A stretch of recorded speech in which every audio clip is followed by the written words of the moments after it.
Sometimes a single moment changes everything you thought you knew about human dignity. For Elena, that moment came when a stranger refused to look away from her suffering. In post-Civil War Texas, she lived as the personal property of a cruel land baron. This strong Mexican woman endured years of treatment no person should face. Then Caleb Hart rode into town. The towering ex-Confederate soldier carried his own demons from the war. When he saw Elena's situation, he made a choice that would change both their lives forever. He broke her chains. This single act sparked violence across the frontier settlement. Now they must run together across the harsh Texas landscape. Two broken souls found each other in the darkest of times. But can their growing love survive the hatred chasing them? Before we jump back in, tell us where you're tuning in from, and if this story touches you, make sure you're subscribed because tomorrow I've saved something extra special for you. The sun had barely crested the horizon when Elena Martinez knelt in the dusty corner of her small room, her fingers working the worn wooden beads of her rosary. Each bead told a story of survival, of prayers whispered in the darkness, when hope seemed as distant as the mountains on the horizon. The rosary had belonged to her grandmother, passed down through generations of strong women who had faced their own trials with faith as their compass. Ave Maria, llena eres de gracia, she whispered. The familiar Spanish words, a comfort in a world that had tried to strip away everything she was. The prayer was a quiet rebellion, spoken in the language Baron Whitmore had forbidden her to use. But in these precious moments before dawn, when the house still slept, Elena reclaimed pieces of her soul. Through the small window above her narrow bed, she could see the main street of Redemption Flats beginning to stir. The town had earned its name during the war, when deserters from both armies sought sanctuary in its dusty embrace. Now, 2 years after Appomattox, it remained a place where men came to forget their pasts, though the weight of memory seemed to hang over everything like the persistent Texas heat. Elena rose from her knees, tucking the rosary beneath her simple cotton dress. The silver cross that had once hung beside it was gone, torn away during one of the Baron's rages 3 months ago. She still felt its absence like a physical wound, but the rosary remained her anchor, hidden close to her heart, where even Whitmore couldn't reach. The floorboards creaked beneath her bare feet as she moved to the wash basin. The face that looked back at her from the cracked mirror bore the marks of her 26 years, though her eyes held depths that spoke of experiences far beyond her age. High cheekbones inherited from her Aztec ancestors framed eyes the color of rich earth, and despite years of hardship, her posture remained straight and proud. "Elena!" The Baron's voice boomed from downstairs, making her stomach clench. "Get down here, girl!" She closed her eyes for a moment, drawing strength from somewhere deep within. Then she straightened her shoulders and walked toward another day of survival. Redemption Flats sprawled along the banks of a creek that ran dry more often than not. Its buildings a mixture of weathered wood and adobe that reflected the town's mixed heritage. The war had brought together Texans, Mexicans, freed slaves, and drifters from across the country, creating an uneasy community bound together by necessity more than understanding. At the town's heart stood the Cattleman's Rest, a saloon that never seemed to close, where men drank away their ghosts and occasionally found the courage to start over. Across the street, a small church struggled to keep its congregation, presided over by Father Miguel, an elderly Mexican priest who had somehow earned even the Baron's grudging respect. Sheriff Morrison kept the peace with a combination of wisdom and worn authority, his gray hair and weathered hands speaking of years spent walking the line between justice and survival. He'd been a Texas Ranger before the war, and though his jurisdiction was small now, his reputation for fairness had helped Redemption Flats maintain a fragile stability. It was into this world that Caleb Hart rode as the morning light painted the desert in shades of gold and red. His horse's hooves raised small clouds of dust as he made his way down the main street, his presence drawing curious glances from the early risers. He was a big man, tall and broad-shouldered, with the kind of presence that made people take notice even when he wasn't trying to command attention. The Confederate officer's compass in his saddlebag had guided him across half of Texas, though its needle seemed to spin wildly these days, as unreliable as his own sense of direction. The brass was tarnished now, the glass cracked from a fall during a skirmish outside Atlanta, but he kept it still, a reminder of a time when he'd known his purpose, even if that purpose had led him down a path he now regretted. Caleb's dark hair was longer than military regulation allowed, and a beard covered the lower half of his face, both serving to hide the young colonel he'd once been. His grey eyes held a wariness that came from seeing too much, but there was something else there too, a searching quality, as if he was looking for something he couldn't quite name. He guided his horse toward the livery stable, nodding to the few townspeople who met his gaze. Most looked away quickly, recognizing the controlled tension in his movements, the way his hand naturally rested near the colt at his hip. They'd seen enough soldiers, both blue and gray, to know the signs of a man still fighting his own war. "Morning," he said to the stable hand, a young man with curious eyes and work-worn hands. "Need a stall for my horse and directions to a place that serves decent coffee." "Mornin', stranger. Name's Tommy. Coffee's best at Miss Sarah's boarding house, though the Cattleman's Rest opens early if you prefer something stronger with your breakfast." The young man's voice held the careful politeness of someone who'd learned to read strangers quickly. Caleb dismounted, his movements fluid, despite the stiffness that came from weeks in the saddle. "Coffee sounds perfect. I'm Caleb Hart." "Pleasure, Mr. Hart. You passing through or thinking of staying a while?" It was an innocent question, but Caleb paused before answering. He'd been asking himself the same thing for months now, drifting from town to town, without finding whatever it was he sought. "Depends on what I find here, I suppose." As he walked toward Miss Sarah's boarding house, his attention was caught by movement in an upstairs window of the large house that dominated the north end of town. For just a moment, he glimpsed a woman's profile, the curve of a cheek, the line of a shoulder, before a curtain fell back into place. Something about the glimpse made him pause, though he couldn't say why.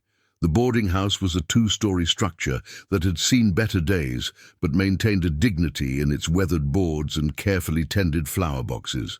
Miss Sarah herself was a woman in her 60s, with steel-grey hair pulled back in a practical bun and eyes that missed very little. "You'll be wanting breakfast, I expect," she said before Caleb could speak.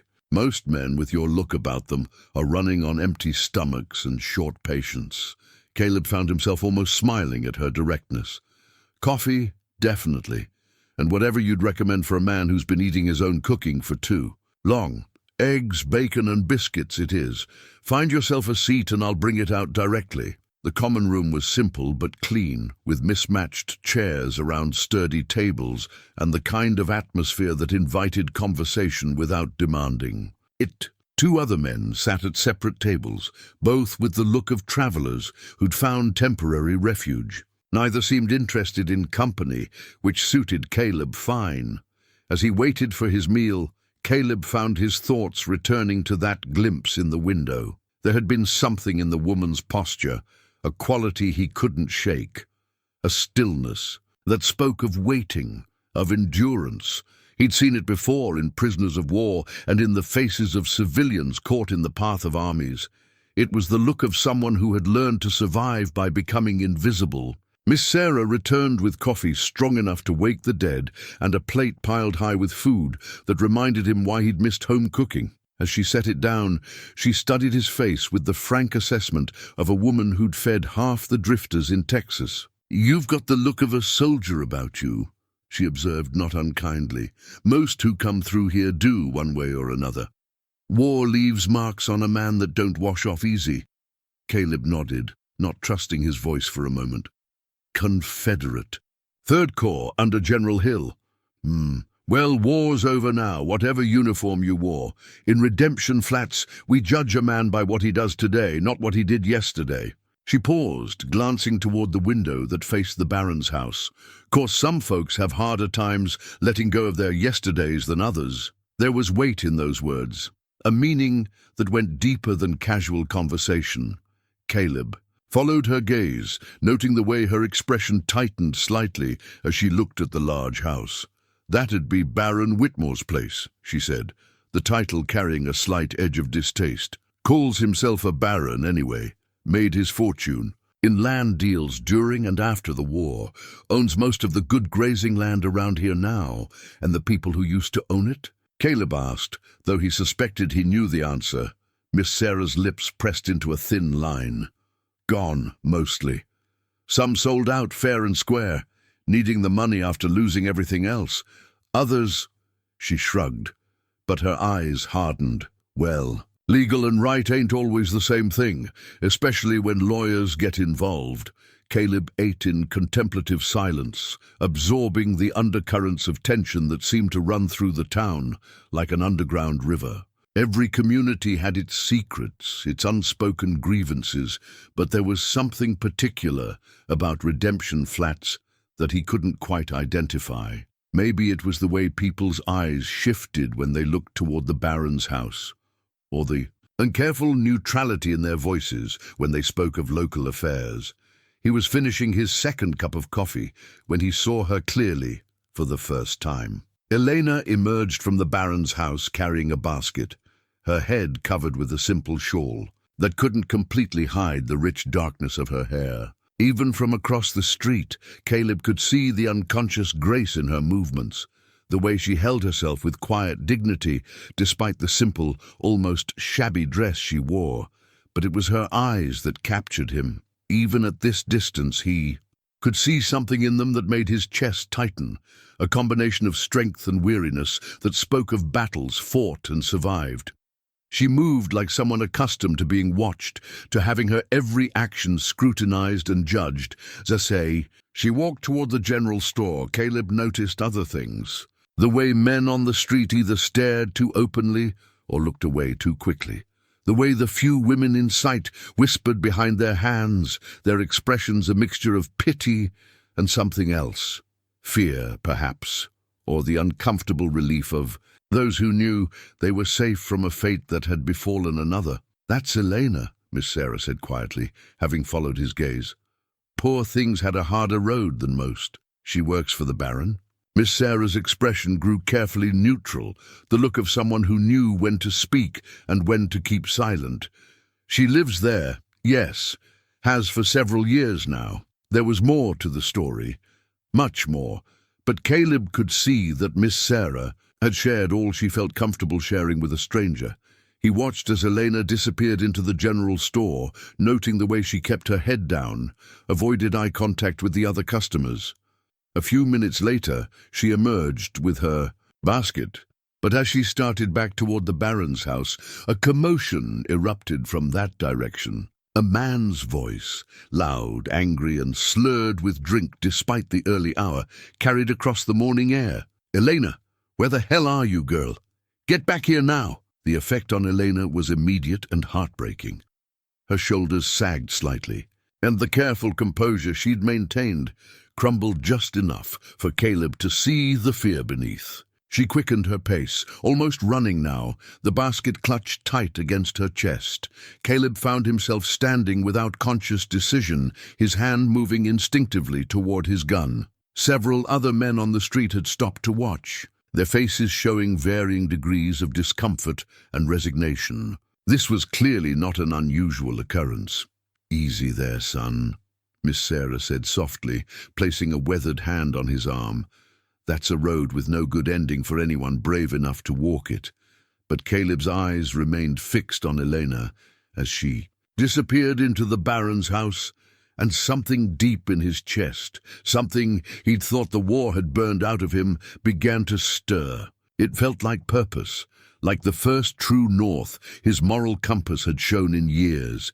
He didn't know Elena's full story yet, didn't understand the exact nature of her relationship to Baron Whitmore, or the source of the fear he'd seen in her eyes. But he recognized the signs of someone living under another person's absolute control, someone whose freedom had been stolen so completely that she'd learned to make herself invisible just to survive. Caleb Hart had spent the last 2 years trying to forget the things he'd done in service to a cause he no longer believed in. He'd been drifting, searching for something to redeem the parts of his soul that the war had stained, looking at that house where Elena had disappeared, watching the way the whole town seemed to hold its breath whenever Baron Whitmore's voice carried on the wind. Caleb began to think he might have found his purpose at last.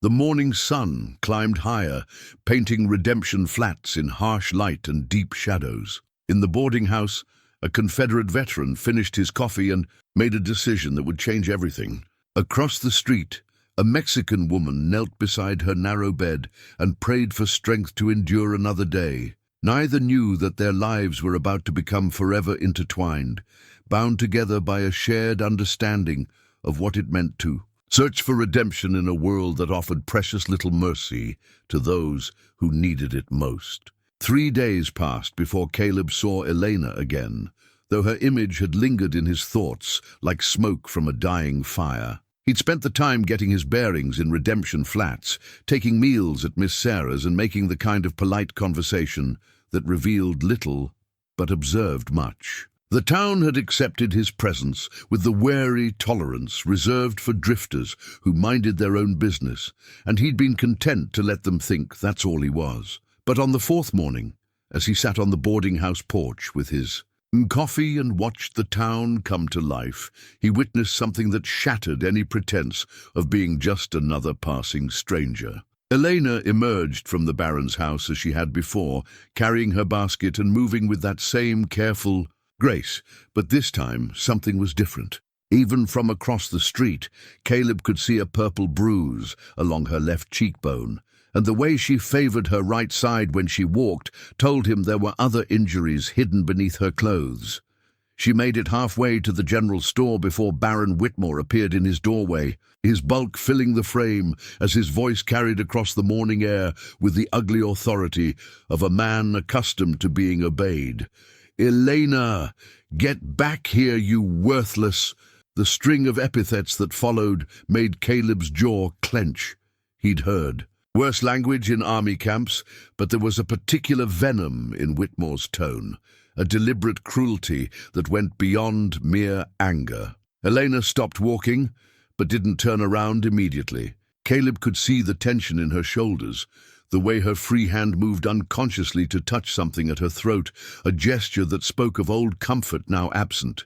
"I said, get back here." Whitmore's voice rose, drawing stares from other people on the street. Most quickly found reasons to look elsewhere, but Caleb found himself standing, his hand resting on the porch railing, as something cold and familiar settled in his chest. Elena turned then, and even at this distance, Caleb could see the resignation in her posture. She began walking back toward the house, each step measured and deliberate, like a condemned prisoner walking to the gallows. Whitmore met her at the gate, his meaty hand shooting out to grab her arm with enough force that she stumbled. The basket fell from her other hand, spilling its contents into the dust. When she bent to retrieve them, Whitmore's boot connected with her shoulder, sending her sprawling. "Clumsy Mexican witch," he snarled, loud enough for half the street to hear.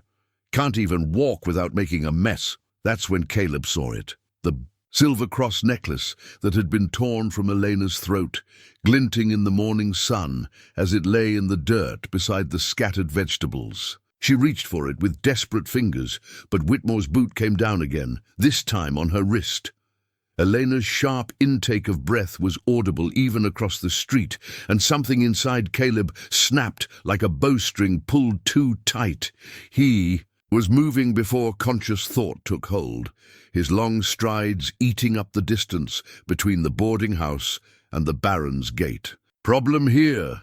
His voice carried the kind of quiet authority he'd once used to rally troops before battle, and it had the desired effect. Whitmore looked up, his small eyes narrowing as they took in this tall stranger who dared to interfere. In his business. No problem that concerns you, friend, Whitmore said, though his tone suggested they were anything but friends. Just disciplining my property. The word hit Caleb like a physical blow. Property. As if Elena were livestock or furniture instead of a human being. His hand moved instinctively toward his gun, but he forced himself to stop. Drawing iron would only make things worse for Elena. Once he was gone, "Your property seems to be hurt," Caleb said evenly, extending his hand toward Elena. "Let me help her up." "You'll do no such thing." Whitmore stepped between them, his bulk imposing despite his shorter stature. "This is my land, my house, and she belongs to me. You'd do well to remember that and move along." Caleb's eyes met Elena's over Whitmore's shoulder, and what he saw there made his chest tighten. Not just fear or pain, but a kind of desperate hope warring with ingrained caution. She was looking at him like he might be salvation, but her expression also warned him away, as if she couldn't bear to see another person hurt because of her. "Mom," Caleb said, speaking directly to Elena and ignoring Whitmore entirely. You all right?" It was Elena who answered, her voice soft but steady despite the tremor that ran through it. "I am fine, Signor. Thank you for your concern." Her English was careful and precise, touched with an accent that spoke of education and refinement, not the broken speech Whitmore's treatment might have led him to expect. There were depths to Elena that her circumstances couldn't hide, layers of dignity that no amount of cruelty could completely strip away. "You heard her," Whitmore said with ugly satisfaction. "She's fine. Now get off my property before I call the sheriff." "Actually, we're on the public street," Caleb observed mildly, though his muscles remained coiled for action. "And I believe the lady dropped something." He knelt and retrieved the silver cross from the dust, brushing it clean with gentle fingers before holding it out to Elena. The gesture was simple, but the symbolism was profound. In that moment, he was acknowledging her humanity, her worth, her right to possess something precious. Elena's eyes filled with tears as she reached for the necklace, but Whitmore's hand shot out to intercept it. "That belongs to me now," he said, snatching the cross from Caleb's fingers. "Everything she has belongs to me." The casual theft, performed in broad daylight with the confidence of a man who believed himself untouchable, was the final straw. Caleb's hand closed over Whitmore's wrist with enough pressure to make the Baron's eyes widen. "I think there's been a misunderstanding," Caleb said quietly. "That necklace doesn't belong to you." "The hell it doesn't. I own her, which means I own everything she has. Now let go of me before—" Whitmore never finished the threat. Caleb's grip tightened just enough to cut off circulation, and the Baron's face began to redden. Around them, a small crowd had gathered, drawn by the confrontation, but keeping their distance from the two men. Locked in silent battle. "Nobody owns her," Caleb said, his voice carrying clearly in the morning air. "Nobody owns anybody. War's over, in case you hadn't heard." "She's not a slave, you fool," Whitmore gasped, trying unsuccessfully to free his wrist. "She's bound by debt, legal and proper. Her family owed money when they died, and she's working it off." It was a lie.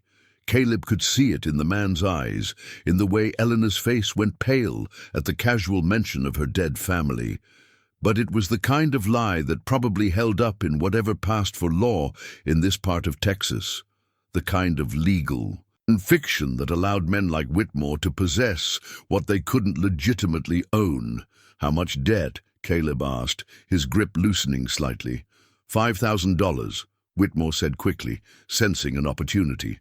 "Plus interest and room and board. Call it 7,000 all told." Another lie, almost certainly inflated beyond all reason, but Caleb found himself nodding. "I'll buy her contract." The words surprised even him. He had maybe $400 to his name, nowhere near enough to meet Whitmore's fabricated price. But something in Elena's expression, the way hope and disbelief warred across her features, made him commit to a course of action he couldn't afford and hadn't planned. "You don't have that kind of money," Whitmore said with ugly confidence. "Maybe not today, Caleb admitted, "but I know where to get it." He was thinking of his uncle's ranch in Colorado, the inheritance he'd never claimed because it felt too much like profiting from the war. But looking at Elena's face, at the mixture of gratitude and terror in her eyes, he began to see a different kind of profit. The kind measured in human dignity rather than dollars. Whitmore released Elena's wrist and stepped back, his expression calculating. "Even if you could raise the money, what makes you think I want to sell? Elena's been very useful to me over the years." The implication in his tone made Caleb's vision narrow to a red haze, and it was only Elena's sharp intake of breath that kept him from doing something irrevocable. Instead, he forced himself to smile, the cold, predatory smile that had once struck fear into Confederate enemies. "Oh, I think we'll come to an arrangement," he said softly. "One way or another." The threat hung in the morning air like smoke from gunpowder. Whitmore was many things, but he wasn't stupid. He could read the promise of violence in Caleb's eyes. The coiled readiness of a man who had killed before and would kill again if necessary. "Think about my offer," Caleb said, releasing Whitmore's wrist and stepping back. "I'll be in town for a few more days." He turned to Elena, who was still kneeling in the dust, her hand pressed against her injured wrist. "Ma'am," he said formally, touching the brim of his hat, "I apologize for any trouble I may have caused you." Elena looked up at him, and for a moment the careful mask she wore slipped entirely. In her eyes he saw gratitude and hope, but also a kind of desperate warning, as if she was trying to tell him that his interference had signed both their death warrants. "Vaya con Dios," she whispered. "Go with God." Caleb walked back toward the boarding house, every step measured and deliberate.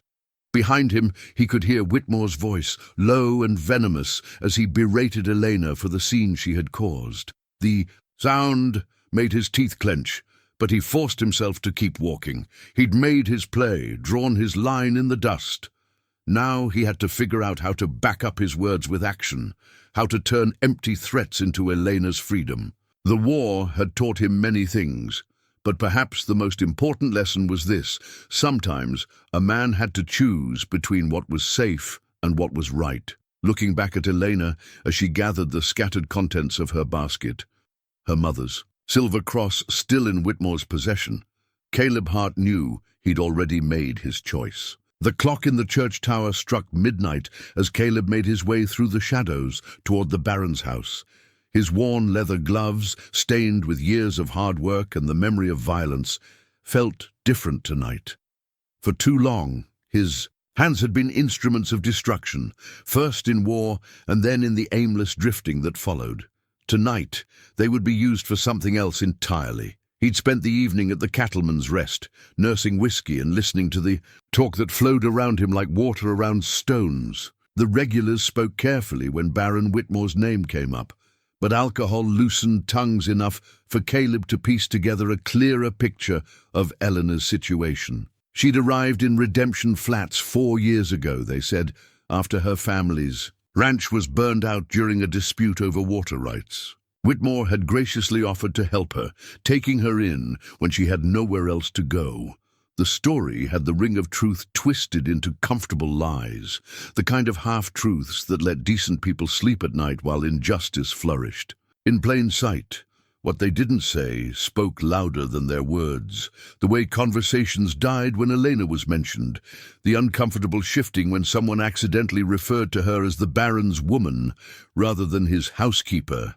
The careful way they avoided discussing exactly what services she provided in exchange for room and board. Caleb had seen enough of the world to read between those lines, and what he saw there made his jaw clench with barely controlled fury. The Baron's house sat on a rise overlooking the town, its windows dark except for a single light in what appeared to be the kitchen. Caleb moved like the soldier he'd once been, keeping to the shadows and using the scattered outbuildings for cover. His boots made no sound on the packed earth as he approached the servants' entrance he'd observed during his reconnaissance. The door was locked, but locks were suggestions to a man who'd spent months behind enemy lines. He had it open in less.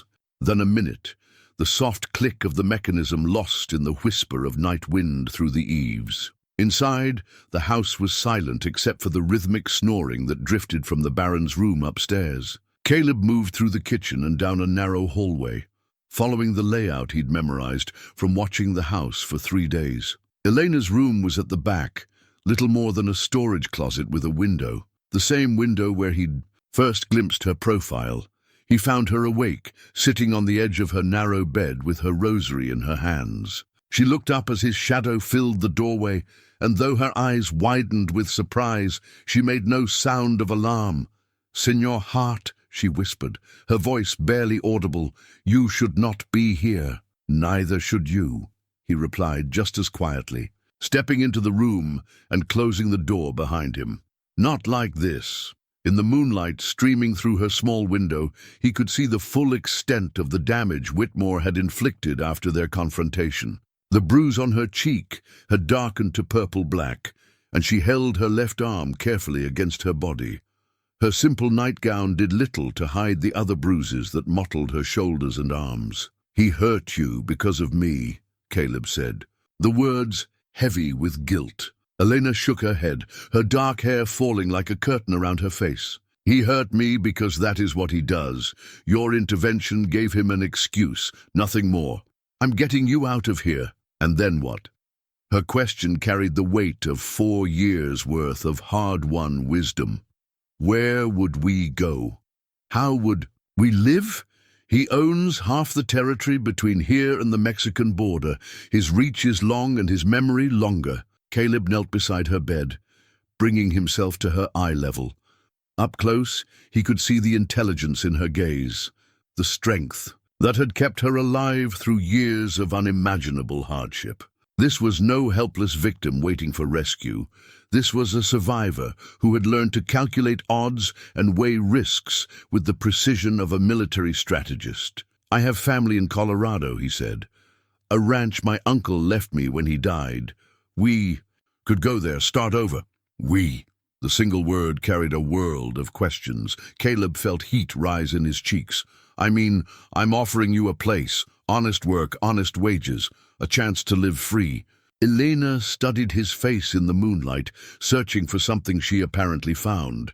"Why, you do not know me? You owe me nothing." It was a fair question, and one he'd been asking himself since the moment he'd intervened in the street. The easy answer was that no person deserved to live as Elena did. But looking at her now, at the quiet dignity she maintained even in these desperate circumstances, he recognized something deeper. "Maybe I'm the one who needs rescuing," he said finally. "I've been drifting for 2 years, looking for something worth fighting for, something to balance the scales after all the wrong I did in the war." Eleanor's expression softened slightly. "What wrong could you have done? You were a soldier. Soldiers fight." "I was good at it," Caleb said, the admission tasting bitter in his mouth. "Too good. I led raids behind Union lines, burned supply depots, destroyed bridges. Some of those bridges carried civilians. Some of those supply depots fed hungry families." He pulled off his worn leather gloves, showing her his hands in the moonlight. They were strong hands, marked by work and weather, but she seemed to understand what he was really showing her. The invisible stains that no amount of washing could remove. "These hands took lives," he continued. "Maybe it's time they saved one instead."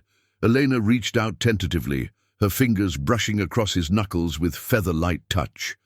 The contact sent electricity up his arm, but there was nothing improper in the gesture. It was the touch of one wounded soul recognizing another. "If we leave," she said slowly, "he will come after us, and he will bring men with guns. Let him come." Caleb's voice carried the quiet confidence of a man who had faced down worse odds and lived to tell about it. "I know something about fighting, and I know something about running. We'll do whichever one serves us best." Elena was quiet for a long moment, her fingers still resting on his hands. When she spoke again, her voice was stronger, touched with something that might have been hope. "There is a place," she said. An old line shack about 10 miles north of here, near Willow Creek. It belonged to my family before everything. Changed. If we could reach it unseen, we might have a few days before he thinks to look there. Can you ride? She nodded. Better than most men, though it has been years since I had the chance. Then we leave tonight. Pack only what you can't live without. We'll travel light and fast. Elena rose from the bed, moving to a small wooden box on the room's single shelf. From it, she withdrew a few items, the battered Bible that held her, pressed wildflower, a daguerreotype of people who must have been her family, and a small bundle wrapped in faded silk that clinked softly when she moved it. My grandmother's jewelry, she explained, seeing his questioning look. The only thing of value I have left. She also retrieved a bundle of clothes from beneath the bed, practical garments better suited for travel than the simple dresses she wore around the house. As she prepared to change, Caleb stepped toward the door. "I'll wait in the kitchen," he said. "5 minutes, Senor Hart." Her voice stopped him at the threshold. When he turned back, she was clutching the small bundle of her possessions against her chest like a shield. "If this goes wrong, if we are caught, we won't be. But if we are," she persisted, "promise me you will not let him take me alive." The request hit him like a physical blow. In her eyes, he saw not melodrama, but the calm certainty of someone who had measured her options and found them wanting. Whatever her life had been like under Whitmore's roof, she would rather die than return to it. "Promise me," she repeated. Caleb looked at this brave, broken woman who was asking him to be her salvation or her executioner, and felt something shift in his chest, some final piece of his damaged soul clicking into place. "I promise," he said, "but it won't come to that. I'm going to get you out of here, Elena. I'm going to get you free." 5 minutes later, she emerged from her room dressed in dark clothing that would blend with the night. Her long hair was braided and pinned up beneath a worn hat, and she moved with the silent grace of someone who had learned to be invisible. Together, they slipped from the Baron's house and into a future that held either freedom or death. And for Elena Martinez, those had become the same thing. The horses' hooves drummed a steady rhythm against the hard-packed earth as Caleb and Elena rode through the pre-dawn darkness. They'd stolen the mounts from Whitmore's own stable, a fitting irony that brought the first genuine smile Caleb had. Seen cross Elena's face, she rode like she'd been born in the saddle, her body moving in perfect harmony with her horse despite years away from riding. "There," Elena said, pointing to a barely visible trail that branched off from the main road. "This will take us toward the creek, but away from the places searchers will look first." Caleb followed her lead, marveling at how she seemed to navigate by instincts he couldn't fathom. The trail she'd chosen was little more than a deer path, winding through mesquite and scrub oak that would hide their passage from casual observation. "You know this country well," he observed, keeping his voice low, despite the miles they'd put between themselves and Redemption Flats. "I was born on this land," Elena replied, her voice carrying an old sadness. "Before it became Baron Whitmore's land, it belonged to my family for 3 generations. My great-grandfather received it as a grant from the Republic of Mexico. My grandfather expanded it through honest work and fair dealing. My father—" She paused, her voice catching slightly. "My father died defending it." They rode in silence for a while, the only sounds the soft footfalls of their horses and the distant call of a night bird. As the eastern horizon began to lighten, with the first hints of dawn, Elena guided them toward a stand of cottonwoods that marked the presence of water. Willow Creek was little more than a stream now, reduced by the dry summer to a series of shallow pools connected by thin ribbons of flowing water. But it was enough for the horses, and more importantly, it would mask their tracks if anyone tried to follow their trail this far. Elena dismounted near a particularly dense thicket and began searching through the undergrowth. After a few minutes, she emerged with a piece of bark in her hand, flat and pale, perfect for drawing on. "What are you doing?" Caleb asked, watching as she settled herself on a fallen log and began sketching with a piece of charcoal from the previous night's campfire. They'd passed. "Making us a map," she said, her fingers moving with practiced precision across the bark surface. "The country ahead has changed since I was a child, but the bones of the land remain the same. Water sources, hidden valleys, places where a small group could hide or a large group might get lost." Caleb leaned over her shoulder to study her work, impressed by the detail and accuracy of her crude map. She'd marked not only geographical features, but also information that could mean the difference between life and death in this harsh country. Which springs ran year-round, which passes were too narrow for large groups of riders, which ranches had friendly owners, and which harbored men loyal to Whitmore. "This is remarkable," he said, genuine admiration in his voice. "You've got the eye of a military cartographer." Elena looked up at him, a ghost of a smile playing at the corners of her mouth.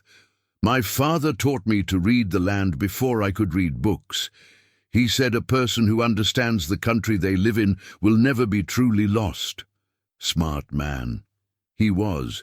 Too smart, perhaps. He saw what men like Whitmore were doing, buying up land from desperate farmers, using legal tricks to claim property that wasn't rightfully theirs.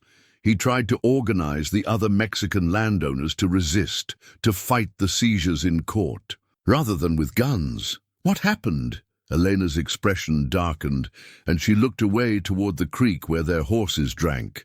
"The courts were no more honest than the men trying to steal our land. When legal means failed, some of the younger men wanted to fight. My father counseled patience, said violence would only bring more violence. He was right about that, at least. But someone fought anyway. My oldest brother, Miguel.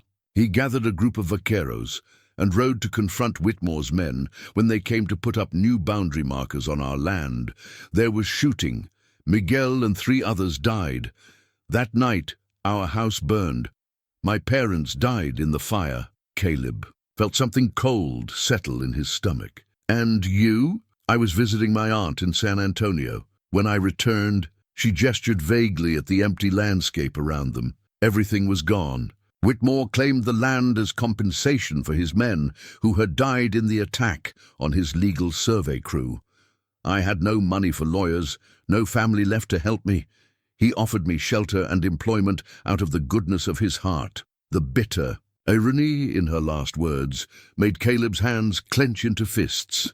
He'd seen enough of war to recognize a carefully orchestrated campaign when he heard one described. Whitmore hadn't just stolen Elena's land. He'd systematically destroyed her family and then positioned himself as her savior. "The debt he claims you owe is fiction," Elena said firmly. "My family paid their bills. We owed no one anything. But Whitmore has papers that say otherwise, signed by judges who are either bought or intimidated into supporting his claims." She finished her map and held it up for his inspection. The crude chart showed a route that would take them north and west, avoiding the main roads and settlements where Whitmore's influence was strongest. It was longer than a direct path, but it offered concealment and options for escape if they were discovered. "How long to reach this line shack?" Caleb asked, studying the route. 2 days of hard riding, if the weather holds. 3 if we're careful to avoid being seen." "We'll be careful." But Elena, he met her eyes, wanting her to understand the full scope of what they were attempting. "Once we leave this creek, there's no going back. Whitmore will never stop hunting for you, and anyone who helps you will become his enemy too." "I know." Her voice was steady, but he could see the fear she was working to control. "But I would rather die free than live as his property for one more day." They mounted their horses and continued north, following Elena's carefully planned route through country that grew more rugged with each mile. The sun climbed steadily, turning the morning cool into the beginning of another scorching day, but they made good time through terrain that would have challenged a larger group. It was nearly noon when Elena suddenly raised her hand, signaling for them to stop. She tilted her head, listening intently to sounds Caleb couldn't detect. "Riders," she whispered, "coming from the south. moving fast. Caleb strained his ears and finally caught it, the distant thunder of hooves on hard ground, growing steadily. Louder. Too many horses for casual travelers, moving with the purposeful speed of a hunting party. "How many?" he asked, already scanning the landscape for cover. "6, maybe 8, and they know where they're going." Elena's face had gone pale, but her voice remained steady. "He must have discovered I was gone sooner than we hoped. Can they track us this far? Whitmore employs men who can track a ghost." "Across solid rock." She pointed toward a cluster of boulders about a quarter-mile ahead. "We need to reach those rocks before they see us in the open." They spurred their horses forward, no longer concerned with concealing their trail. Speed was more important than stealth now, and both animals seemed to sense the urgency. Behind them, the sound of pursuit grew steadily louder.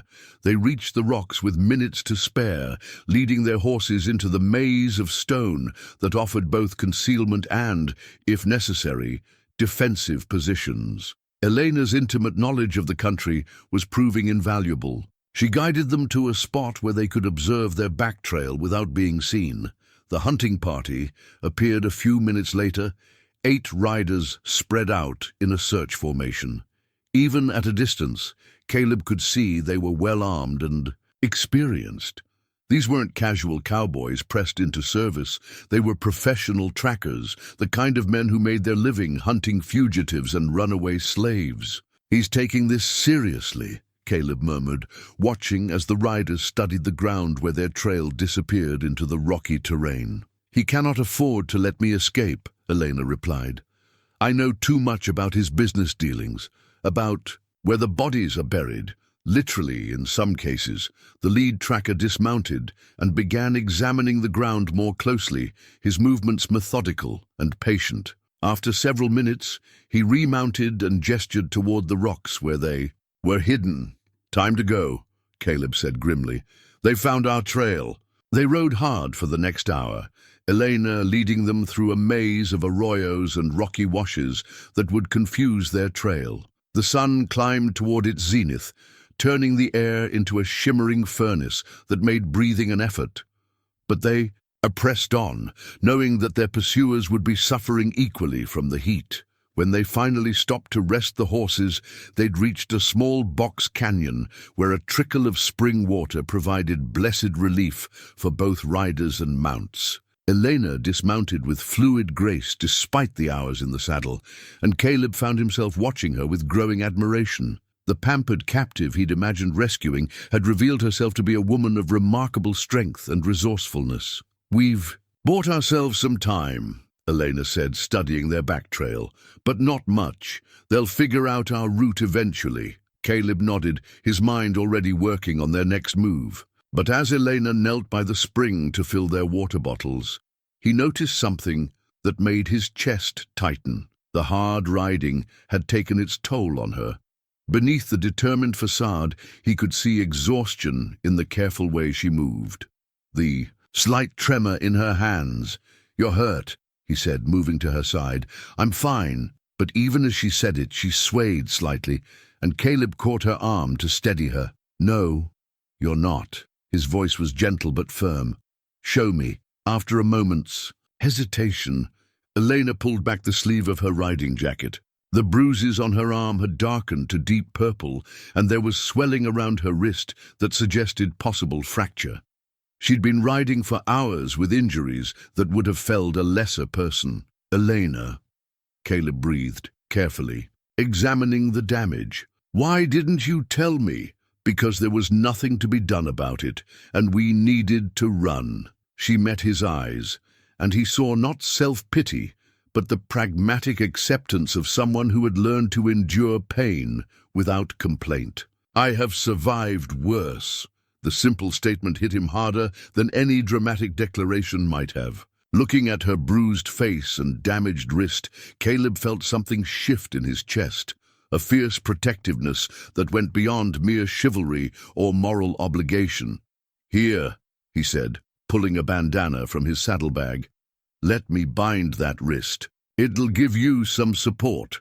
Elena allowed him to work, sitting still as he carefully wrapped the makeshift bandage around her injured joint. His hands were surprisingly gentle for their size, and she found herself studying his face as he concentrated on the task.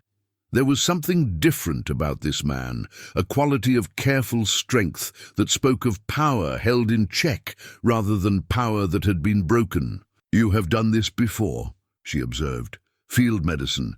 Every officer learned the basics during the war." He finished tying off the bandage and looked up at her. "Better?" Elena flexed her fingers experimentally. "Much, thank you." They sat in companionable silence for a few minutes, sharing the shade of an overhanging rock while their horses rested.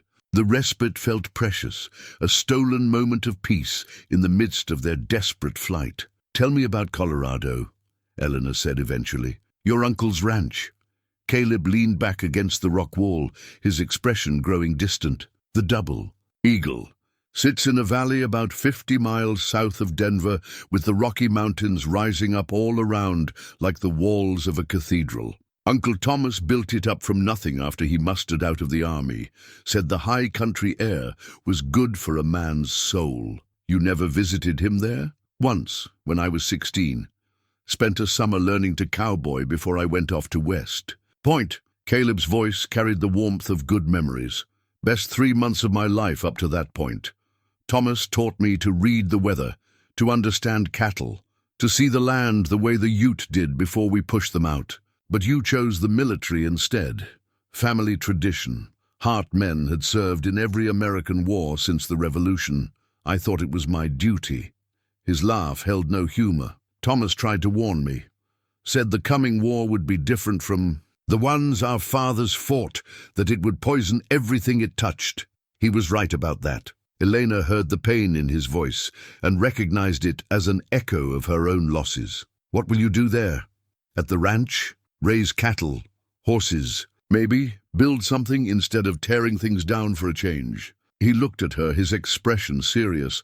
"There's a foreman's house that sits empty, good water, plenty of room. You could have your own place, your own life." The offer hung in the air between them, heavy with implications neither was quite ready to examine. Elena looked away, her fingers unconsciously moving to her throat where her mother's cross had once rested. "You would do this for a stranger? Give me a home, ask nothing in return? You're not a stranger anymore."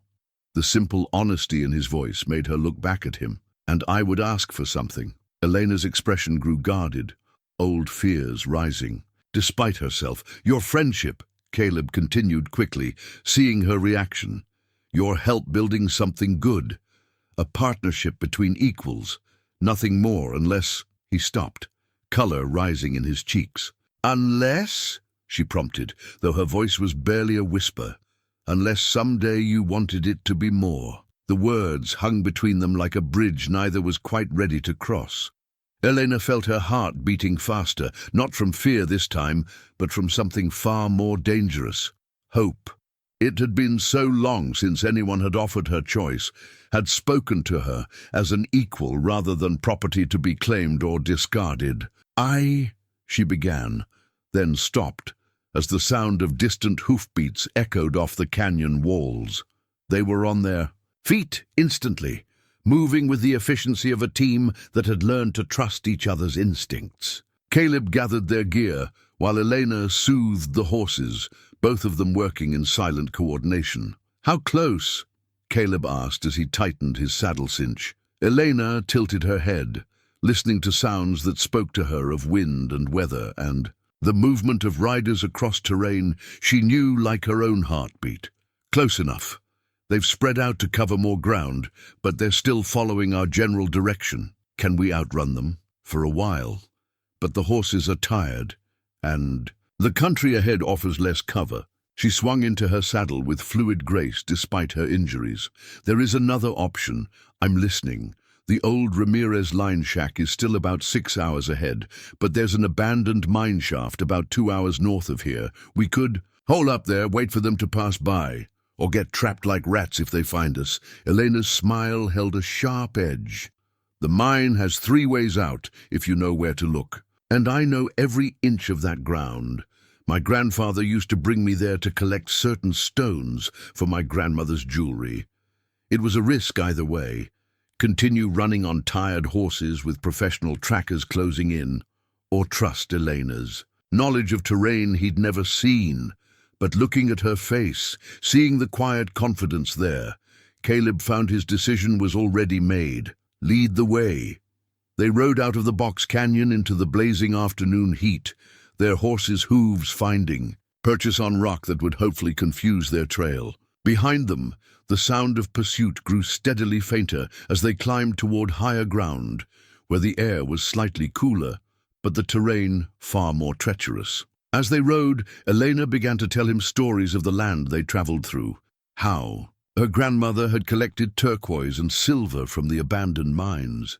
How her grandfather had made his fortune finding water in places other men saw only desert. Her voice painted pictures of a time when this country had been home to families who understood its rhythms, who worked with the land rather than against it. Listening to her speak, watching the way she seemed to become more herself with each mile they put between them and Whitmore's reach, Caleb felt something he hadn't experienced in years, the possibility of a future worth building. Whatever happened in the next few days, whatever dangers they faced together, he was beginning to understand that finding Elena might have saved them both. The abandoned mine shaft was exactly where Elena had promised. A dark mouth in the hillside, hidden by a screen of juniper and oak that made it nearly invisible from the main trail. They led their horses inside, just as the first drops of an unexpected summer storm began to patter against the rocks outside. "God provides," Elena murmured, listening to the rain that would wash away their tracks more effectively than any human effort. The mine extended back into the hill for about 50 yards before branching into the 3 passages Elena had mentioned. They made camp in the main chamber, where a natural chimney in the rock would disperse any smoke from a small fire. As darkness fell outside and the rain intensified, they found themselves in a pocket of warmth and relative safety for the first time since leaving Redemption Flats. Elena sat beside the small fire, her injured wrist resting in her lap as she stared into the flames. In the flickering light, Caleb could see exhaustion written in every line of her body, but there was something else too. A gradual relaxation of muscles held tense for too many years. "You're safe," he said quietly, reading her expression. "At least for tonight." "Am I?" She looked up at him, and he was surprised to see tears glistening in her eyes. "I keep waiting to wake up back in that room, to discover this is all a dream born of desperation." Caleb moved to sit beside her, careful to maintain a respectful distance, even as he wanted to offer comfort. "It's real, Elena. You're free." Free. She tested the word like she was tasting something foreign. I had almost forgotten what that felt like. The rain drummed steadily against the hillside, creating a curtain of sound that isolated them from the outside world. In this small pocket of warmth and safety, the barriers they'd both maintained began to lower slightly. "Tell me about your nightmares," Caleb said gently, "the ones that wake you in the middle of the night." Elena's hand moved unconsciously to her throat, seeking the comfort of a cross that was no longer there. When she spoke, her voice was barely above a whisper. "I dream about the fire, about my parents calling for help that never came. Sometimes I dream that I could have saved them if I had been there, if I had been stronger, braver. Other times," she stopped, her breath catching. Other times I dream that I am grateful I was not there to burn with them, and that makes me the worst kind of daughter." Caleb felt something break open in his chest at the raw pain in her voice. "Elena, no. Survivor's guilt is a poison, but it's not truth. You were spared for a reason. To become Baron Whitmore's property, to endure 4 years of—" She shuddered, unable to finish the sentence. "To be here now, to be free, to help me understand that redemption is possible." He met her eyes across the small fire. "You want to know about my nightmares? I dream about a bridge outside Richmond. Union supply train was coming through, carrying medical supplies to a field hospital. I ordered it destroyed anyway, because those were my orders. 43 people died when that bridge collapsed, Elena. Doctors, Nurses, wounded soldiers who couldn't be evacuated in time. Elena watched his face in the firelight, seeing the weight he carried in every line, every shadow. You were a soldier following orders. I was a man who chose duty over conscience. Every night for 2 years, I've seen their faces. I've heard them calling for help that I made sure wouldn't come. And now? Caleb was quiet for a long moment, gathering his thoughts. Now I think maybe I understand why I survived when better men didn't.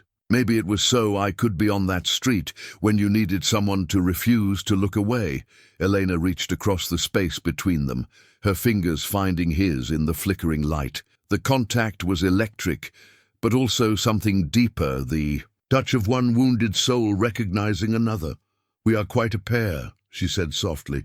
2 people running from ghosts. Maybe we don't have to run anymore. The words hung between them, weighted with possibility and hope. Elena's fingers tightened on his, and for a moment the years of pain and isolation seemed to recede like a tide going out. Caleb, she whispered, and the way she said his name made something flutter in his chest like wings, trying to remember how to fly. He leaned toward her, drawn by something stronger than caution or propriety. But Elena suddenly stiffened, her head turning toward the mine entrance. Someone's coming. Caleb listened, his soldier's instincts sharpening. There the soft whinny of a horse, quickly muffled, the careful scrape of boots on wet stone. Their pursuers had found them. They moved with silent efficiency, extinguishing the fire and gathering their gear. Elena led him toward one of the branching tunnels, her steps sure despite the darkness. Behind them, voices echoed from the main entrance, rough men's voices, discussing the best way to smoke out their quarry. This way, Elena breathed, guiding him deeper into the mine. The tunnel she'd chosen was narrow and low, forcing them to move in single file with their hands trailing along the walls for guidance. After what felt like hours, but was probably only minutes, Elena stopped. There's a vertical shaft here, she whispered. It connects to the old air vent about 30 yards up the hill. Can you climb? Caleb felt upward, his hands finding rough, handholds carved into the rock. Yes, you go first. I'll be right behind you.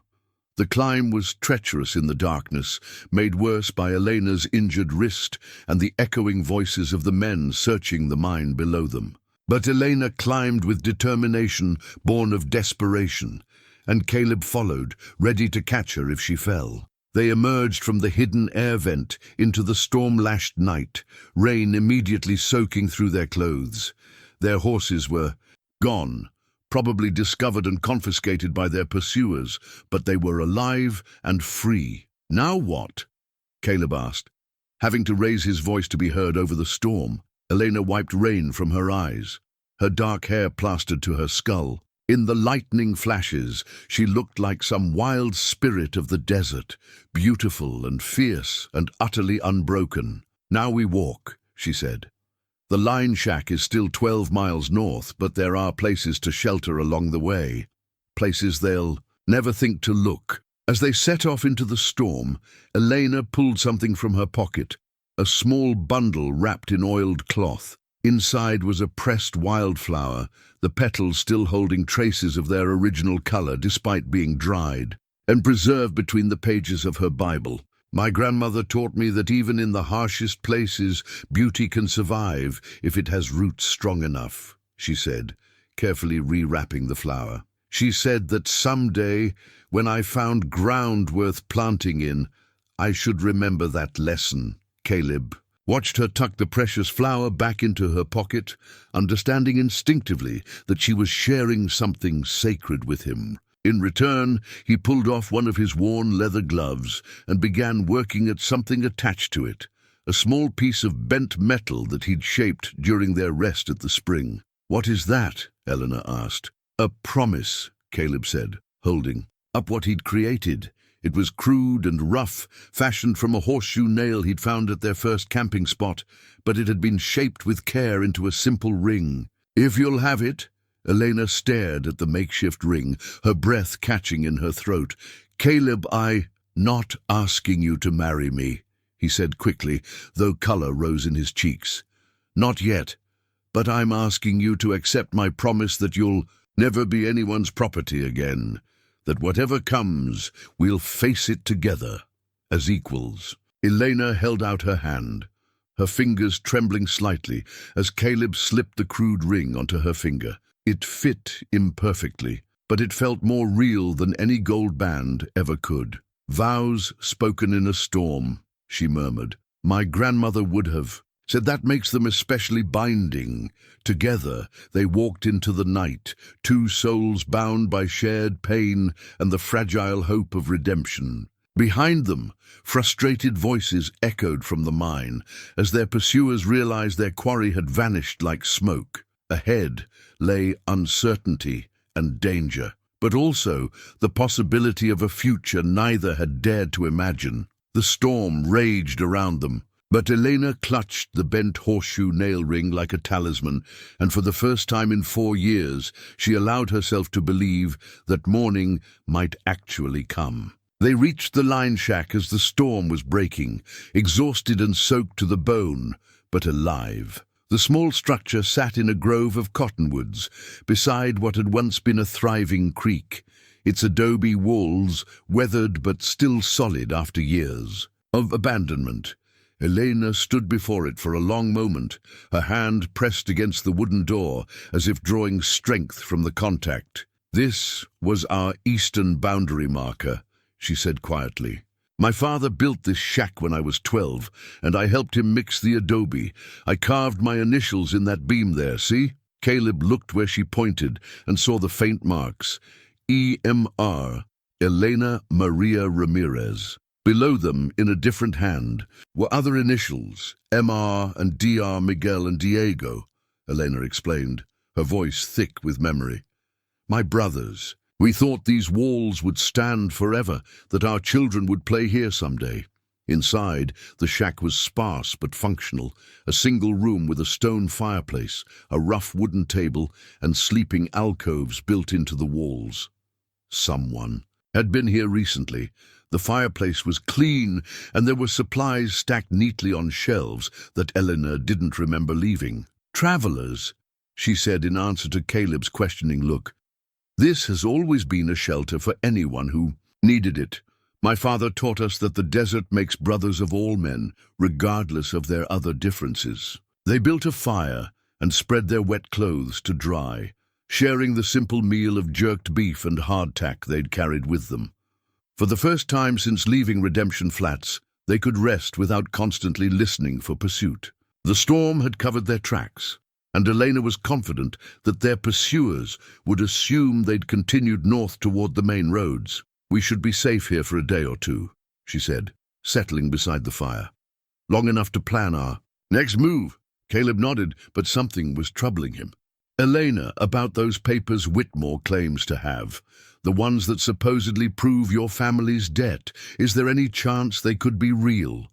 Elena's expression hardened. "My father kept meticulous records. We owed no one anything when he died. Every debt was paid, every obligation met. Whitmore's papers are forgeries, but convincing ones. What about your family's original land grants, the deeds that proved your ownership? Burned with the house, along with everything else that mattered." Elena's voice carried old bitterness.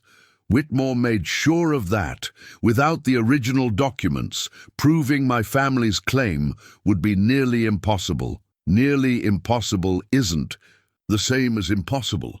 Elena looked at him sharply. "What are you thinking?" "I'm thinking that a man like Whitmore doesn't destroy evidence. He hides it. Those original documents might still exist somewhere, along with records that could prove what really happened to your family. Even if they do, how could we possibly—" Elena stopped mid-sentence, her eyes widening as if she'd suddenly remembered. "Something important. What is it?" Elena rose and moved to one of the sleeping alcoves, running her hands along the adobe wall with sudden urgency. "When I was 16, just before the trouble started, my father became worried about the increasing pressure from men like Whitmore. He made copies of all our important documents, land grants, deeds, legal correspondence, and hid them. Here, Not just here, in several places throughout our old territory. He called them insurance against thieves and liars. Elena's fingers found what they were seeking, a loose stone in the wall that shifted when pressed. Behind it was a small cavity, and from it she withdrew a bundle wrapped in oiled leather. With trembling hands, she unwrapped the package, revealing not documents, but a single faded daguerreotype, a formal portrait of a distinguished Mexican family. A man with Elena's eyes and determined jaw stood beside a woman of quiet dignity, their hands resting on the shoulders of 3 children. The youngest was clearly Elena, perhaps 14 years old, with the same proud bearing she maintained even. "Now, my family," she whispered, her fingers tracing the faces in the photograph, the last picture we had taken together. But Caleb was studying the image more closely, his expression growing troubled.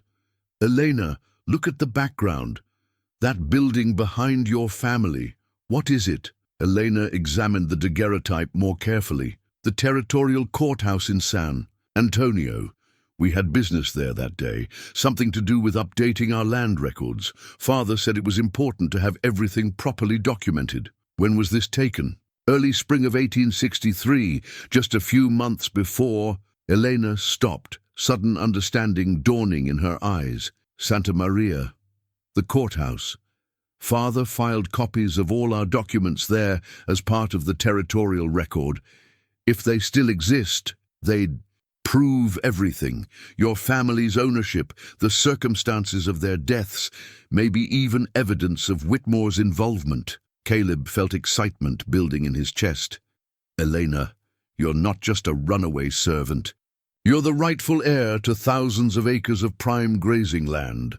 But how could we prove it? We can't exactly walk into the courthouse and demand to see the records. Whitmore has too much influence, too many friends in official places. We don't need to walk in," Caleb said slowly, an idea forming. "I know someone who could help us, someone who owes me a favor from the war." "Who?" Judge Marcus Webb. He served under me during the siege of Vicksburg. Lost his arm saving my life during a Confederate assault. After the war, he studied law and got himself appointed as a territorial judge. If anyone could access those records legally and discreetly, it would be Marcus. Elena stared at the daguerreotype. In her hands, seeing not just the faces of her dead family, but the possibility of justice she'd never dared to hope for. "You would do this? Risk everything to help me reclaim what was stolen? Elena, don't you understand?"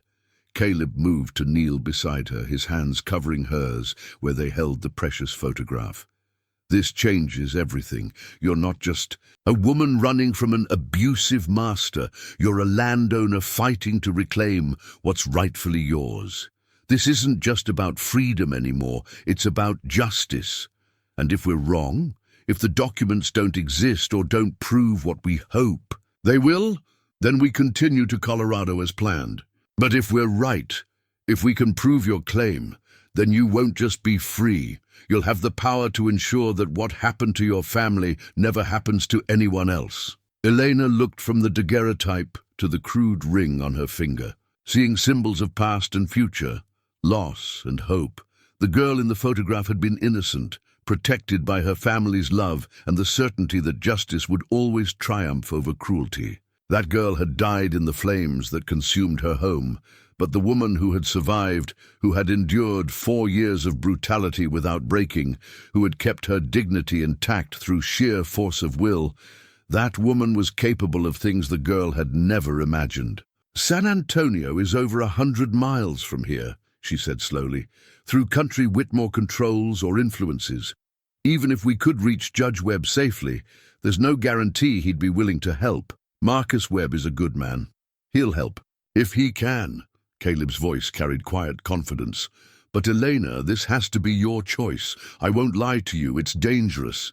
We'd be gambling everything on the chance that those documents exist and that we can use them to bring Whitmore down." Elena was quiet for a long time, staring into the fire as she weighed options that all carried terrible risks. She could continue.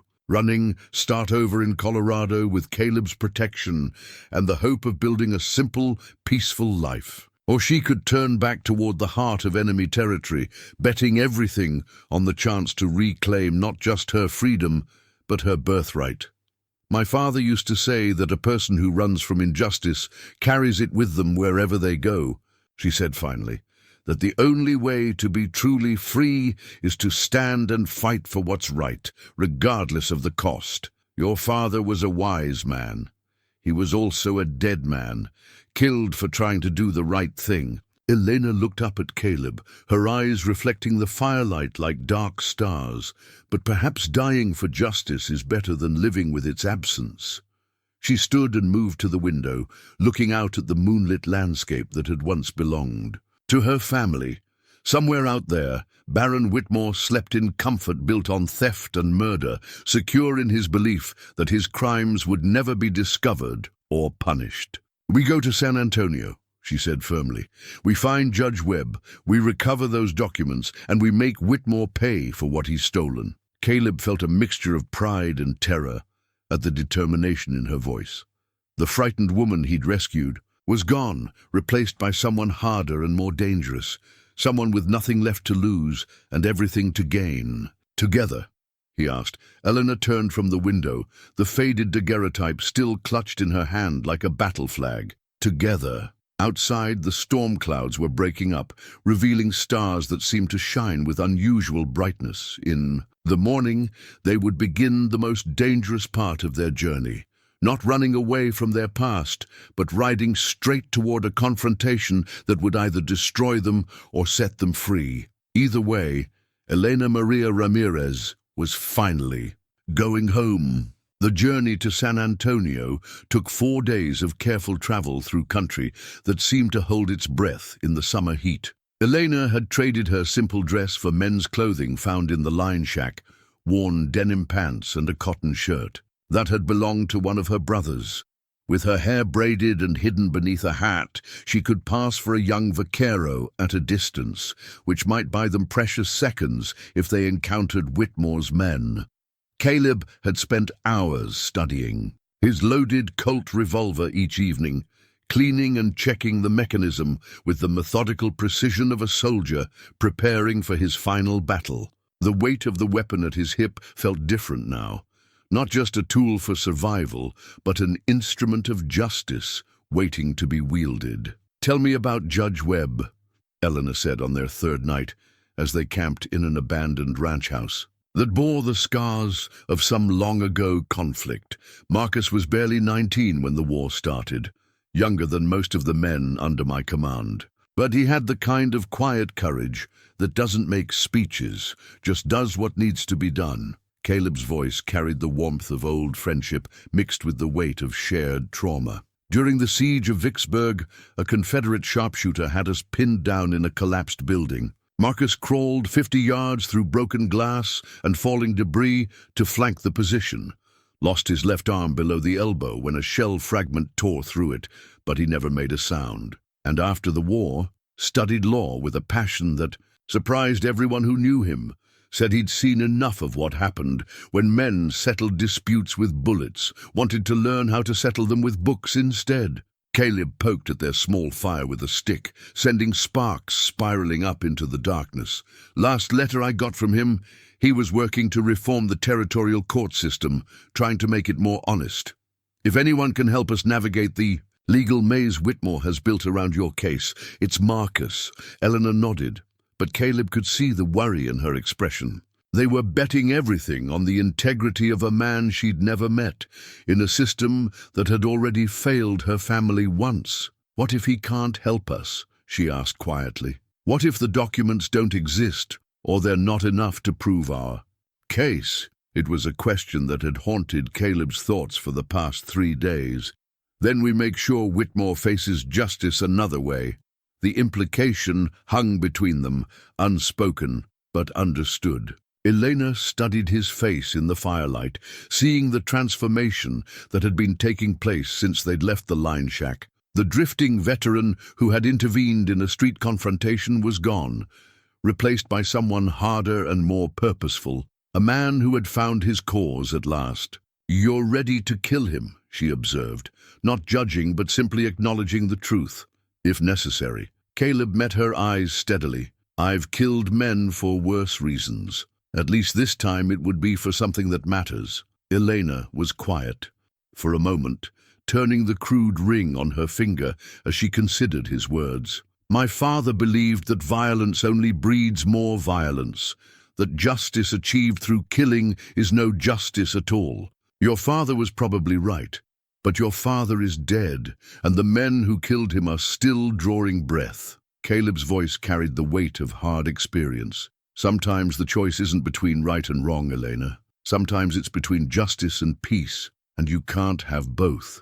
They reached the outskirts of San Antonio as the sun was setting on their fourth day of travel, painting the sky in shades of gold and crimson that reminded Elena of the last peaceful sunset she'd watched from her family's ranch. The city had grown since her last visit, spreading beyond its original boundaries as settlers and fortune-seekers continued to pour into Texas. "Judge Webb's office is near the courthouse," Caleb said, studying the layout of streets that had changed considerably since his own last visit. "But we can't just walk in there. Whitmore probably has people watching for us by now." Elena pointed toward a collection of modest buildings on the city's eastern edge. "The Mexican Quarter. I have distant relatives there. People who knew my family before the Troubles. They might give us shelter and information." It was a risk, but a calculated one. They made their way through narrow streets that smelled of cooking food and wood smoke, past adobe houses where families gathered on front steps to escape the heat of closed rooms. Elena pulled her hat low and kept her head down, but several people looked at them with the careful attention that strangers always received in close-knit communities. They found the house Elena was looking for, a neat adobe structure with bright blue trim and a small garden where herbs and vegetables grew despite the difficult soil. An elderly woman sat in the doorway, her fingers working steadily at some intricate needlework. "Tia Esperanza," Elena called softly. The old woman looked up, her eyes narrowing as she studied the two dusty travelers. For a moment, Caleb thought they'd made a mistake, that Elena had misjudged her welcome or misremembered the relationship. Then recognition dawned in the elderly woman's face, followed immediately by shock and something that might have been fear. "Elena, Dios mío, child, what are you doing here? They say you are dead." "Not dead, Tia, but not alive either until recently." Elena removed her hat, letting her long hair fall free as she embraced the older woman. "This is Caleb Hart. He helped me escape from Baron Whitmore." Esperanza's expression hardened at the mention of Whitmore's name, but she stepped back to allow them into her house. "Come quickly. We cannot speak of such things in the street." Inside, the house was simple but comfortable, filled with the kind of accumulated treasures that spoke of a life well lived. Religious icons shared space with family photographs, and the smell of fresh tortillas filled the air with warmth and "Welcome! Sit," Esperanza commanded, bustling toward her kitchen. "You look like you have not eaten properly in days. We will talk while you restore your strength." As she prepared food with the efficiency of long practice, Elena told her story, the escape from Whitmore's house, their flight across the desert, and the discovery that might prove her family's claim to their stolen land. Esperanza listened, without interruption, her weathered hands never pausing in their work. When Elena finished, the old woman was quiet for a long time, ladling beans and rice onto plates with thoughtful deliberation. "You know this is madness," she said finally. "Whitmore has powerful friends, money enough to buy any verdict he wants. Even if you found these documents, what judge would rule against him?" "Judge Marcus Webb," Caleb said. "He's an honest man, and he owes me his life." "Ah, yes, Webb." Esperanza set plates before them, her expression thoughtful. "I know of him. They say he cannot be bought or frightened, which makes him either very brave or very foolish. Perhaps both. Will you help us?" Elena asked. Esperanza sat down heavily, her joints creaking with the weight of years. "Your father was my brother's son. When he died, I wept for 3 days, not just for him, but for the justice that died with him. If there is a chance to make things right, then yes, I will help. But Elena, you must understand the risks. If you fail, Whitmore will not simply reclaim you. He will make an example that ensures no one ever challenges him again. I understand. Elena's voice was steady, but Caleb could see the fear she was working to control. But I cannot spend the rest of my life running from shadows. Either I reclaim what was stolen, or I die trying. There is no middle ground. Esperanza nodded slowly, recognizing the stubborn pride that had been a Ramirez family trait for generations. Very well. Judge Webb holds court in the morning, but his office hours end early on Fridays. If you wish to speak with him privately, that would be your best opportunity. What about the courthouse records? Caleb asked. More difficult. The territorial archives are kept in the basement, and access is restricted. But there is a clerk there, a young man named Diego Morales, whose father once worked for the Ramirez family. He might be willing to help, for the right reasons and the right price. Elena reached for the small bundle of her grandmother's jewelry that she'd carried through their entire flight. Would this be enough? Esperanza examined the pieces, simple silver work set with turquoise and garnets, the kind of jewelry that represented prosperity without ostentation. For Diego, yes. He's a good boy who sends most of his wages to his sick mother in Laredo. This would pay for medicine she needs but cannot afford. As they planned their approach to both Judge Webb and the courthouse archives, Caleb found himself studying Elena's face in the lamplight. The frightened woman he'd rescued had been replaced by someone who radiated quiet determination and carefully controlled anger. She was beautiful, but it was the beauty of forged steel, shaped by fire, into something that could cut or bend without breaking. There's something else, Esperanza said as the evening wore on. Word has reached San Antonio that you escaped from Whitmore. He is offering a substantial reward for your return, alive and unharmed. But there are rumors of other men, professional killers from as far away as El Paso, who care more about the money than the condition you're returned in. Caleb's hand moved instinctively to his gun. How substantial a reward? $2,000. Enough to tempt men who would not normally involve themselves in domestic disputes. Elena's face went pale. $2,000. That's more than most men see in 5 years. It tells us how badly he wants you back, Caleb said grimly. And how much he fears what you might know or prove, which means we have very little time, Esperanza added. If you are going to act, it must be tomorrow. Every day you remain in San Antonio increases the chance that someone will recognize you and claim that reward. Elena looked from her aunt to Caleb, seeing her own understanding reflected in their faces. They had perhaps 12 hours to gather evidence, present it to Judge Webb, and somehow convince him to act before Whitmore's hired killers found them. Then tomorrow it is, she said firmly, touching the faded daguerreotype in her pocket.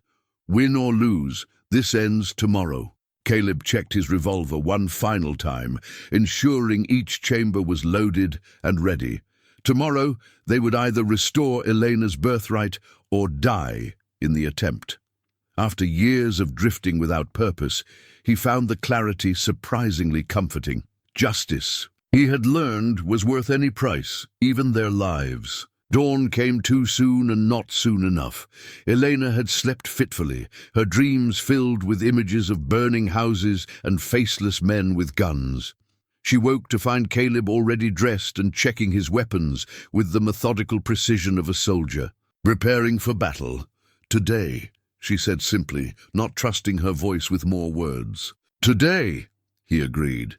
Esperanza had prepared a breakfast of eggs and fresh tortillas, but Elena could barely manage a few bites. The weight of what they were attempting pressed down on her like a physical burden. In a few hours, she would either reclaim her family's legacy or lose everything, including quite possibly her life. The courthouse opens at 8, Esperanza said, pouring strong coffee into thick ceramic mugs. Diego usually arrives early to prepare the daily dockets. If you reach him before the building fills with people, you'll have the best chance of accessing the archives without drawing attention. Elena nodded, her fingers working nervously at the crude ring Caleb had made for her. The bent horseshoe nail had become a talisman, a reminder that even the simplest materials could be shaped into something meaningful when handled with care and purpose. "And Judge Webb?" Caleb asked. "His office is on the second floor of the courthouse. He usually reviews cases alone for an hour before court convenes. But be warned, he is a cautious man who has survived in territorial politics by trusting slowly and completely." They left Esperanza's house as the sun was painting the adobe walls of San Antonio in shades of gold and pink.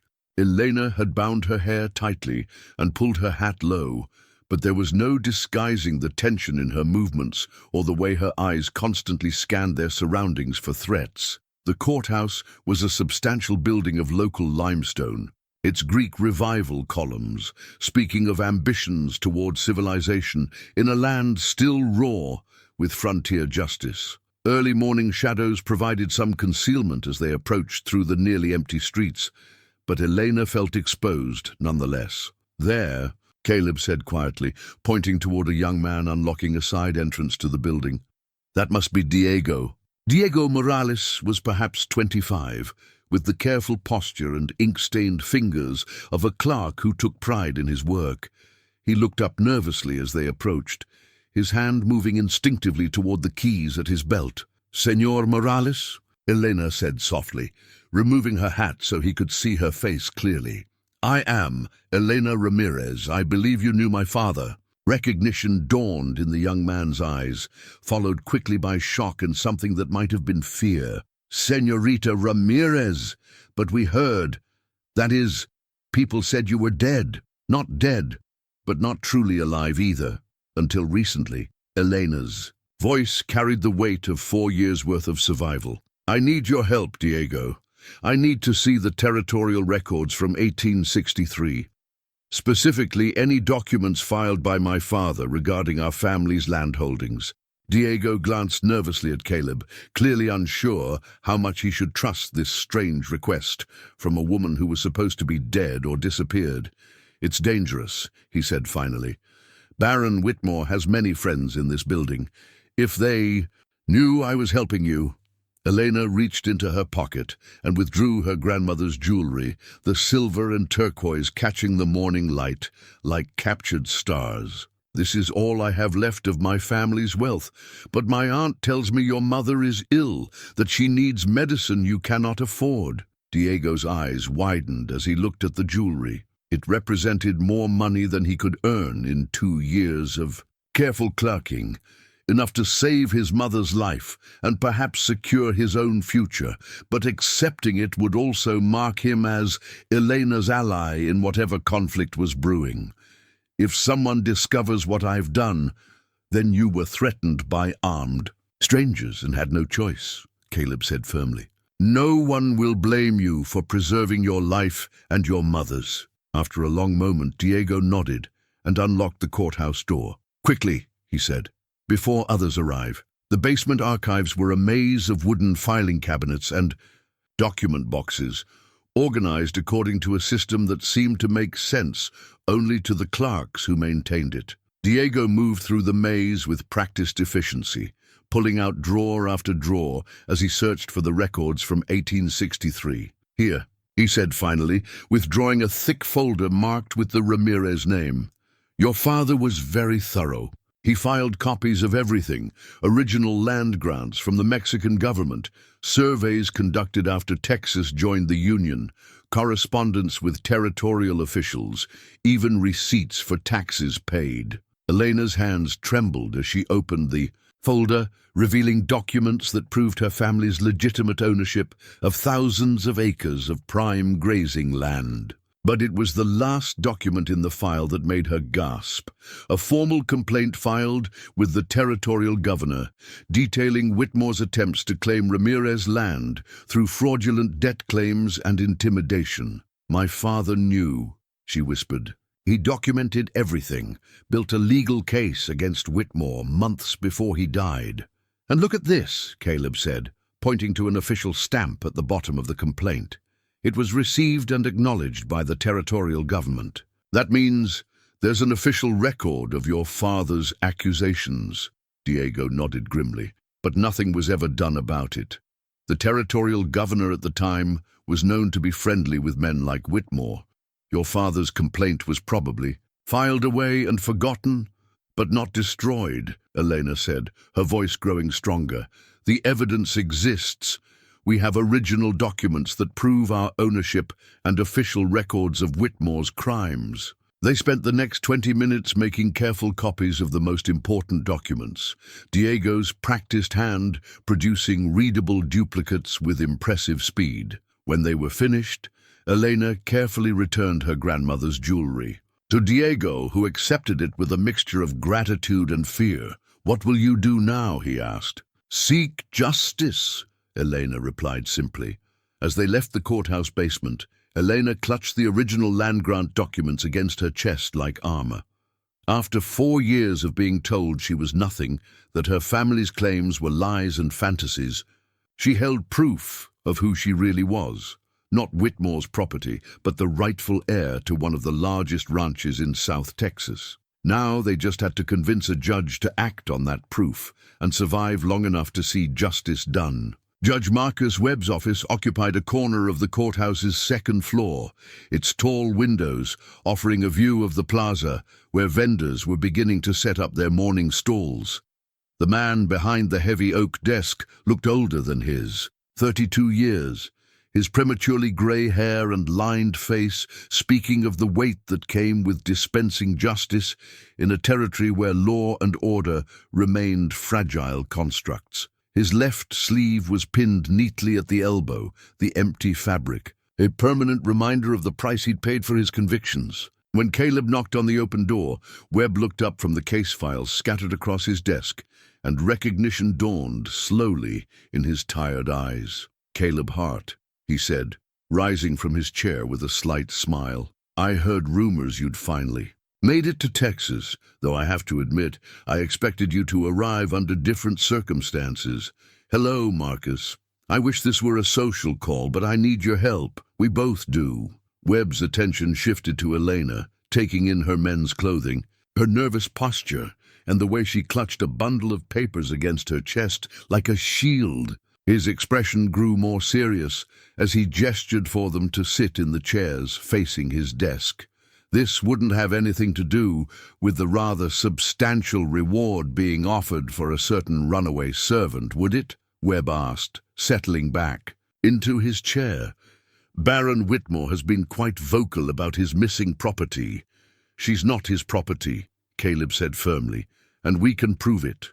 Elena leaned forward, her voice steady despite the enormity of what she was attempting. "Your Honor, my name is Elena Maria Ramirez. 4 years ago, Baron Whitmore murdered my family and stole our ranch through fraudulent legal claims.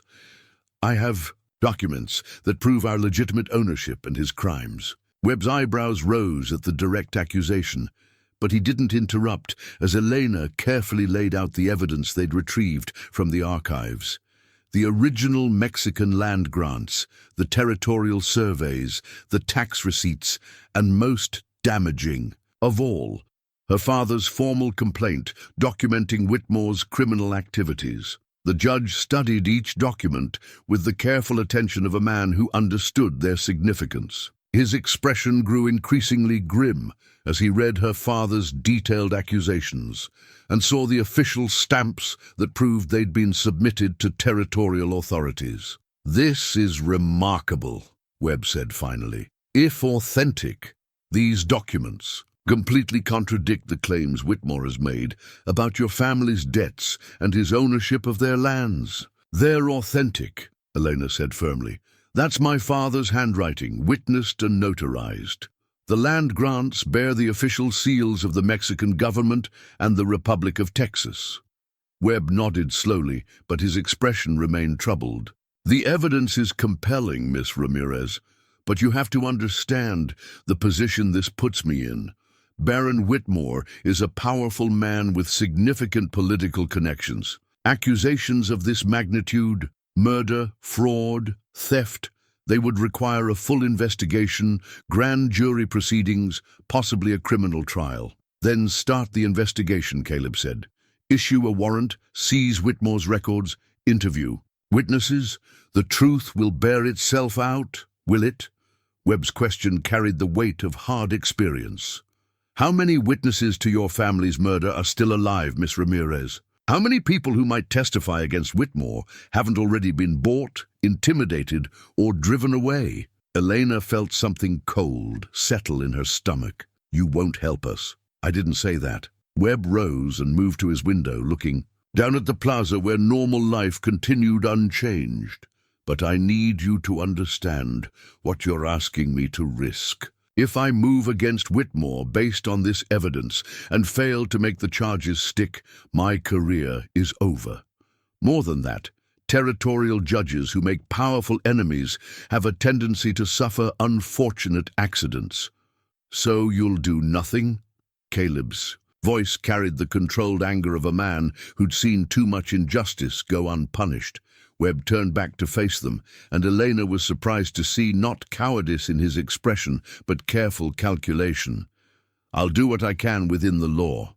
But Miss Ramirez, you need to understand that legal justice moves slowly, especially when it threatens established power structures. Even with this evidence, it could take months or years to build a case strong enough to bring Whitmore down. I don't have months, Elena said quietly. Every day I remain free, more bounty hunters arrive in San Antonio. Eventually someone will recognize me, claim Whitmore's reward, and I'll disappear forever. Webb was quiet for a long moment, studying the documents spread across his desk. When he spoke again, his voice carried the weight of decision. There is one possibility. If you were willing to make a public statement, to stand before the territorial court and formally accuse Whitmore of these crimes, it would create an official record that couldn't be ignored or buried. The territorial authorities would be forced to investigate. And in the meantime, Caleb asked, in the meantime, Miss Ramirez would be under the court's protection. Whitmore couldn't simply reclaim her without due process. Webb met Elena's eyes. Across his desk. But you have to understand what that means. You'd be placing yourself at the center of a very public legal battle with your life and freedom hanging in the balance. If we lose, at least we'll have tried, Elena said firmly. She touched the crude ring on her finger, drawing strength from its simple presence. Your Honor, I've spent 4 years as Baron Whitmore's property, 4 years believing that justice was impossible. If there's any chance at all, of reclaiming what he stole and preventing him from doing it to others, then I have to take it. Webb nodded slowly, recognizing the steel in her voice. Then we file the charges today. God help us all. 6 months later, Elena stood in the same courthouse where she had once fought for her freedom, but this time she wore a dress of deep blue silk that spoke of restored prosperity and hard-won dignity. The legal battles were finally over.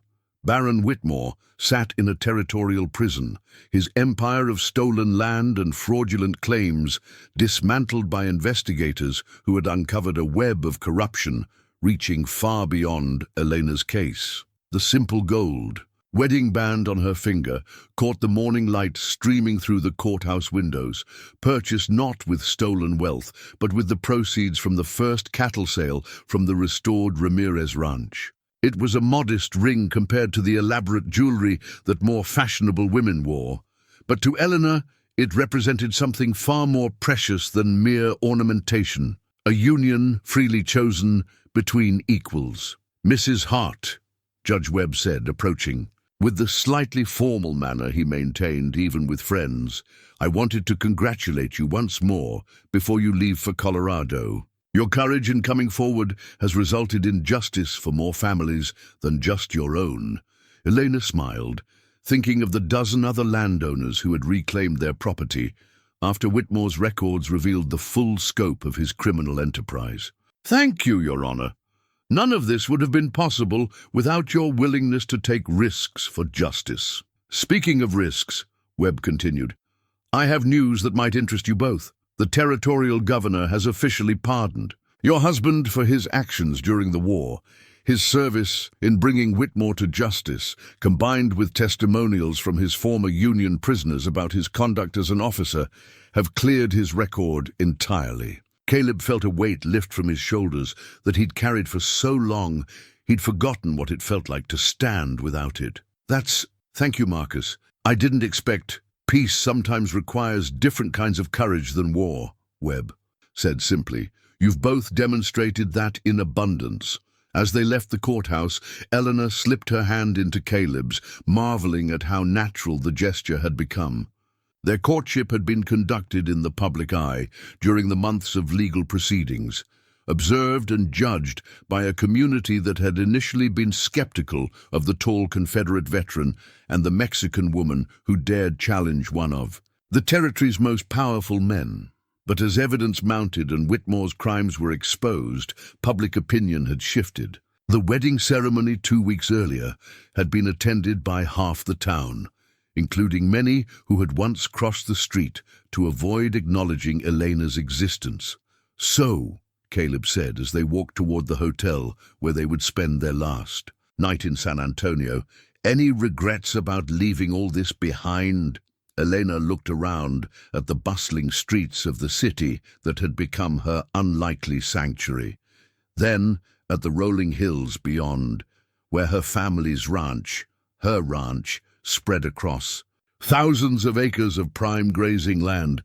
It would have been easy to stay, to rebuild the life her family had lost, to become the kind of successful rancher her father had dreamed of being. None, she said firmly. This land holds too many ghosts, too much pain. Colorado will be a fresh start for both of us. They'd sold the ranch to a consortium of Mexican-American families who had lost their own lands to men like Whitmore, ensuring that the property would remain in hands that understood its true value.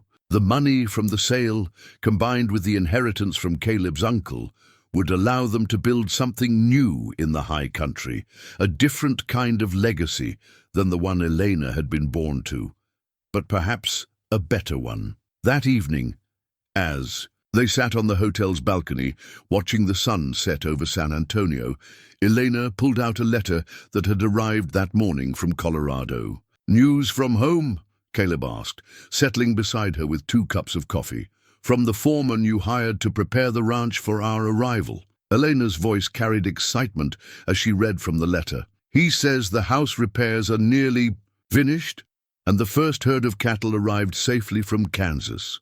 The grazing looks excellent, and the water rights are secure through the end of the decade. And, Elena smiled, folding the letter carefully, and he's found several Mexican families who lost their homes in Texas and are looking for work. Vaqueros who understand cattle, and women who can teach me the differences between high country ranching and what I knew as a child. Caleb nodded, approvingly. Building a community. Building a home. Elena leaned against his shoulder, watching the stars emerge in the darkening sky. A place where people can start over, where the past doesn't have to define the future. Speaking of the future, Caleb said carefully, there's something we should discuss. I know we married quickly under unusual circumstances. If you ever want to, that is, if you decide that what we have isn't. Elena silenced him with a gentle finger placed against his lips. Caleb Hart, are you suggesting that I married you for convenience? I'm suggesting that you married me for survival, and now that you're safe and wealthy in your own right, you might want to reconsider. Elena was quiet for a moment, considering his words seriously. It was true that their relationship had been forged in desperate circumstances, that their wedding had been as much a legal necessity as a romantic gesture. But looking at this man who had risked everything to free her, who had stood by her side, through months of legal battles and public scrutiny, she felt nothing but certainty. Do you remember what you told me that first night in the mine shaft? She asked, about needing redemption more than I needed rescue? I remember. I think we redeemed each other. not through grand gestures or dramatic sacrifices, but through the choice to see each other as we really are, not as property to be claimed or problems to be solved, but as equals worthy of love and respect. Caleb lifted her hand and kissed the simple gold band that marked their union. Then we're agreed. This is real, not just legal convenience. This is real, Elena confirmed.